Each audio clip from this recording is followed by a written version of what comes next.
நீ நம்பல சுச்சி, நீ நம்பல. மூடு வாய. சுச்சி, மூடு வாய.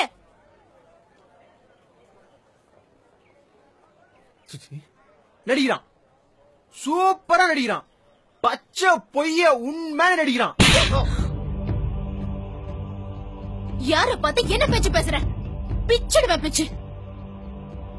எவனோ ஏதோ ரேடியோல பேசுனா நான் நம்பிடுவேனா? அவன் யாரு? என் நண்பன்டா. 20 ஃப்ரெண்டுங்க கூட இருக்கிறது ஒரு விஷயம் இல்ல, 20 வருஷமா கூட ஒருத்த ஃப்ரெண்டா இருக்கணும், அதான் பெரிய விஷயம். அவன் எனக்கு 20 வருஷமா ஃப்ரெண்டு. ஒரு பொண்ணு தோல்ல கை போடுறவ ஃப்ரெண்ட் இல்ல, அவளுக்கு ஒரு பிரச்சனைனா தோல் குடுக்கறவன் தான் ஃப்ரெண்டு. அவன் கொடுப்பான். இனிமே அவனை பத்தி ஏதாவது பேசுன செஞ்சிடும். நீ வாடா.